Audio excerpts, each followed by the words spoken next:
మాజీ మెంబర్ కిషోర్ గారు, మీడియా మిత్రులకు మరొకసారి అందరికీ నమస్కారం.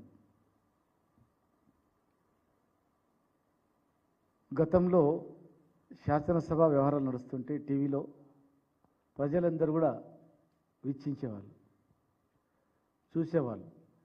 ప్రజా సమస్యల మీద ప్రతిపక్ష పార్టీ ఏ రకంగా మాట్లాడుతుంది, ప్రభుత్వం ఏం ప్రకటన చేస్తుంది, ప్రభుత్వం నుంచి స్పందన ఏంటి, కొత్త కొత్త అంశాలు, కొత్త కొత్త చట్టాలు ఏమైనా తీసుకొస్తారా అని చెప్పి ఎప్పుడెప్పుడు అని చూస్తున్న సందర్భాలున్నాయి. కానీ ఈరోజు ఎంత బాధాకరం అంటే దాన్ని ఒక గౌరవ సభలాగా, ఒక గౌరవ సభని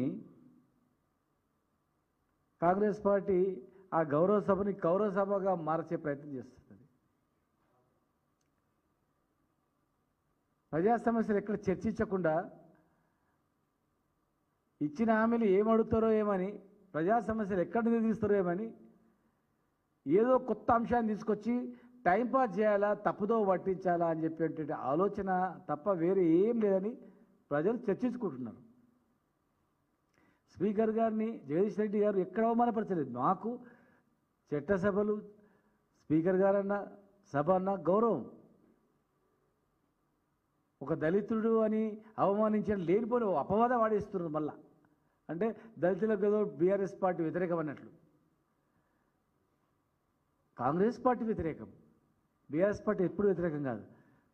బీఆర్ఎస్ పార్టీ దళితుల పట్ల ప్రేమ ఉంది కాబట్టే ప్రపంచంలో ఎక్కడ లేనటువంటి అతిపెద్ద అంబేద్కర్ విగ్రహాన్ని పెట్టింది బీఆర్ఎస్ పార్టీ. సచివాలయానికి బాబాసాహెబ్ అంబేద్కర్ గారి పేరు పెట్టింది బీఆర్ఎస్ పార్టీ. దళితులను ఆర్థికంగా అభివృద్ధి చేయాలని చెప్పని దళిత బంధు తీసుకొచ్చింది బీఆర్ఎస్ పార్టీ. దళిత విద్యార్థులను విదేశీ విద్య పేరు మీద విదేశాలకు పంపాలని చెప్పని 20 లక్షల రూపాయల ఆర్థిక సాయం అందించి వందలాది మందిని పంపించింది బీఆర్ఎస్ పార్టీ. ఇంకా ఎన్నో కార్యక్రమాలు దళితులకు చేసినటువంటి చరిత్ర బీఆర్ఎస్ పార్టీ ఉంది. అంబేద్కర్ విగ్రహాన్ని, అతిపెద్ద విగ్రహం పెడితే కనీసం అంబేద్కర్ విగ్రహాన్ని జయంతి రోజు, వర్ధంతి రోజు అన్న ఒక పెద్ద పూలమాల ఇద్దామని చెప్పి కూడా అనలేదు. ఇస్తామన్న దళిత బంధు ఇంతవరకు ఇవ్వలేదు. బీసీలకు ఇస్తారంటే హామీలు నెరవేరలేదు. ఈరోజు శాసనసభ నడుస్తుందంటే ప్రజా సమస్యల మీద చర్చ పెట్టాలి, కానీ అసలు ఏమనంది కట్ చేసి దళిత స్పీకర్ కనుక అవమానపరిచిండు అని చెప్పి సభను వృధా చేయడం, తప్పుదో పట్టించడం, ఆ సమస్యలు చర్చించకుండా దీనిపైన కొనసాగేటట్టు చేయడం, దృష్టి మళ్లించడానికి మాత్రమే ఒక ట్రిక్ చేసినటువంటి కుట్ర తప్ప స్పీకర్ గారు అవమానపరిచినట్టు ఎక్కర్లేదు. టోటల్ లైవ్ చూపించమని చెప్పండి, ఎక్కడ అవమానపరిచిండ్రు, ఏం జరిగిందో. అలాంటిది ఏం లేదు. 165 అడుగుల విగ్రహాన్ని పెడితే కనీసం ఒక్క రోజున పోయి అక్కడ ప్రపంచ పర్యాటకులు వచ్చి చూసిపోయేటువంటి పరిస్థితి ఉన్నటువంటి దాన్ని కప్పిపడేసిండ్రు. ఈరోజు మేము ఛాలెంజ్ చేస్తూ ఉన్నాం, నిజంగా అవమానపరిచే ఫుటేజ్ బయట పెట్టండి, టోటల్గా కట్ చేసినే కాకుండా. స్పీకర్ గారే వారు కూడా ఏం చెప్పలేని పరిస్థితి ఉంది వారికి కూడా. ఇప్పుడు అలాంటి ఒత్తిడి ఉంది వారిపైన కూడా. ప్రజలు, దేశం మొత్తం కూడా బీసీల పట్ల జనగణన పేరు మీద అనేక ఉద్యమాలు జరుగుతున్నాయి దేశవ్యాప్తంగా. అది చర్చ వస్తుందేమని చూస్తున్నారు. రైతాంగం మొత్తము వర్షాకాలం ఎండిపోయిన, వర్షాకాలంలో కూడా ఎండిపోయిన చేనులు నష్టపోయినారు.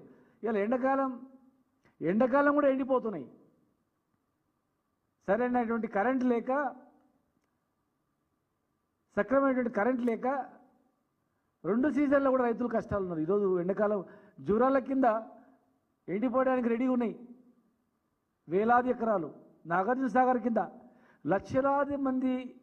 లక్షలాది ఎకరాలు రైతులు ఎండిపోవడానికి సిద్ధంగా ఉన్న తరుణంలో చేస్తున్న చర్యల మీద, ఆంధ్రాకు తీసుకుపోతున్న అక్రమ నీటి మీద ఉమ్మడిగా మనం ఎట్లా కొట్లాడదాం, ఉమ్మడిగా జాతీయ స్థాయిలో మనం ఏం చేద్దాం అనేది కృష్ణా గోదావరి పైన కదుతున్నటువంటి అక్రమ ప్రాజెక్టుల మీద, నీటి వాటల మీద కొట్లాడడానికి చర్చిస్తే బాగుంటుంది. అంశాల వారీగా సలహాలు అడిగితే బాగుంటుంది. అక్కడ ఎక్కడున్నాయి అసలు చర్చలే తప్పుదో వట్టి చరిత్రలో ఉన్నాయి. హాస్టల్ సరిగా నిర్వహణ లేదు, 2 లక్షల ఉద్యోగాల ఊసు లేదు, ఇచ్చిన హామీలు నెరవేర్చలేదు, 14 లక్షలు ఇస్తున్నటువంటి రైతు బంధు, రైతు భరోసా కథలే లేదు. ప్రతి అవ్వ 4,000 పెన్షన్ ఎప్పుడైనా ఎదురు చూస్తుంది, ఆమెకి ఇచ్చే భరోసా లేదు. వికలాంగులకు భరోసా లేదు, పెంచుతామని పెంచలేదు. ప్రతి మహిళకు 2,500 అన్నారు.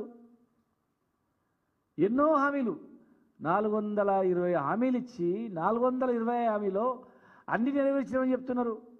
గవర్నర్ గారి ప్రసంగంలో రుణమాఫీ మొత్తమైందని చెప్తున్నారు. ఏ ఒక్క ఊరికన్నా వెళ్తాం, ఏ ఒక్క ఊర్లో, ఈ తెలంగాణ రాష్ట్రంలో ఏ ఒక్క ఊర్లో, మా ఊర్లో 100%, ఒక్క ఊర్లో 100% రుణమాఫీ అయిందని చెప్పమని చెప్పండి. పూర్తిగా సభను తప్పుదో పట్టిస్తూ, ప్రజలను తప్పుదో పట్టిస్తూ, ఢిల్లీలోనేమో జాతీయ స్థాయిలో నాయకులందరూ తెలంగాణ హామీలు అన్నీ నెరవేరినాయని చెప్తున్నారు. హామీలు మొత్తం ఇచ్చేసిన గ్యారెంటీ అయిపోయినామని చెప్తున్నారు. ఏ గ్యారెంటీ అయింది? రిటైర్డ్ అయిన ఉద్యోగులు దాదాపు 10,000 మంది ఉద్యోగులు వాళ్ళు కూడబెట్టిన డబ్బులు వాళ్ళకి ఇవ్వకుండా పడిగాపులు కాస్తున్నారు. సర్పంచుల బిల్లులు రాక సర్పంచులందరూ కూడా ఆత్మహత్యలు చేసుకోవడానికి సిద్ధమవుతున్నారు. హైదరాబాద్లో బిల్డర్లు ఆత్మహత్యలు చేసుకుంటున్నారు. పేదవాళ్ళు పస్తులు ఉంటున్నారు, ఉపవాసాలు ఉంటున్నారు. రైతులు ఆందోళనలో ఉన్నారు. విద్యార్థులు, హాస్టల్లో ఉన్నటువంటి విద్యార్థులు సంఖ్య తగ్గిపోతుంది. గురుకులాల్లో సగం వరకు ఎంట్రన్స్లో 1,20,00,000 మంది ఎంట్రన్స్ రాస్తే లాస్ట్ అంతకుముందు, ఇప్పుడు 70,000 మంది తగ్గిపోయారు. హాస్టల్లో విద్యార్థులు చనిపోతున్నారు.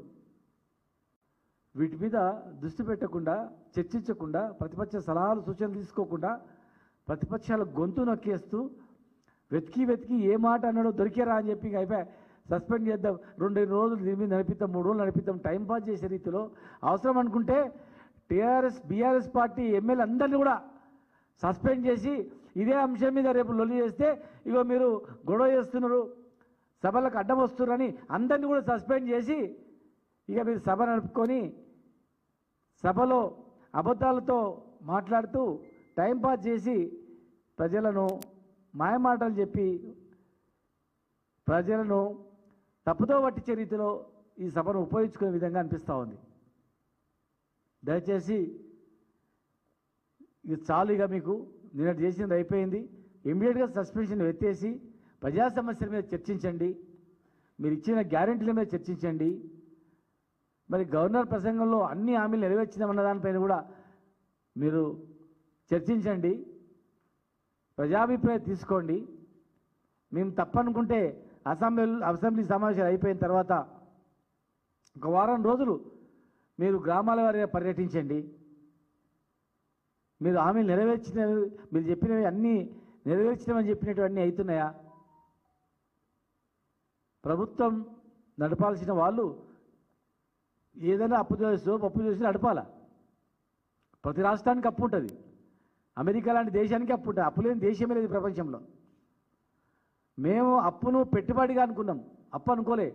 దాన్ని పెట్టుబడిగా అనుకొని పెట్టుబడి పెడుతున్నాం అని చెప్పి దాని సంపదను ప్రజలకు పంచినాం. రైతు బంధు ద్వారా పంచినాం, దళిత బంధు ద్వారా పంచినాం, పెన్షన్ల ద్వారా పంచినాం. అభివృద్ధి పేరు మీద రోడ్లు వేసి మెడికల్ కాలేజీలు కట్టి హాస్పిటల్ పెట్టి పంచినాం. ఇలా హాస్పిటళ్లలో మందులు లేవు, హాస్పిటళ్ళు అనారోగ్యంగా పాలవుతున్నాయి. ఎన్నో సమస్యలు ఉన్నాయి. తెలంగాణ ప్రజానీకం పుట్టెడు దుఃఖంతో, తెలంగాణ ప్రజానీకం పుట్టెడు దుఃఖంతో తెలంగాణ రైతాంగం ఇలా కొట్టుబెట్టాడుతూ ఉంది. దాని మీద నుంచి బయటపడడానికి అధికార పార్టీ ప్రభుత్వము ప్రతిపక్షాలను అడగాలి, ఏం చేద్దాం, ఎట్లా చేద్దామని అడగాల. మీ అనుభవంతో మాకు చెప్పండి, మీరు ఎట్లా నడిపారు 10 ఏళ్ళు, మరి మేము కూడా అట్లా నడుపుతాం అడగాల, సూచనలు అడగాల. కానీ జగదీశ్వర్ రెడ్డి గారు మాట్లాడిన దాన్ని వ్యక్తీకరించి ఏదో దళితులు అవమానపరిచిందో అని చెప్పి మాట్లాడి సస్పెండ్ చేసి, ఆ సస్పెండ్ పై మీద గొడవ కావాలి, వీళ్ళందరూ మళ్ళీ రేపు లొల్లి చేయాలి, వెలుగులోకి రావాలి, వీళ్ళని కూడా సస్పెండ్ చేయాలి, సభను నడుపుకోవాలి, మా ఇష్టానుసారంగా వ్యవహరించాలి, ఏ బిల్లు పెట్టినా దాని మీద చర్చ జరగకుండా చేయాలనేటువంటి రీతిలో కనిపిస్తూ ఉంది. ఇది పద్ధతి కాదని చెప్పి ప్రజలను ఎదురు చూస్తూ ఉన్నారు. మీరు ఇచ్చిన హామీలపైన చర్చించాలని చెప్పి మీ ద్వారా ప్రభుత్వానికి తెలియజేస్తా ఉన్నాం.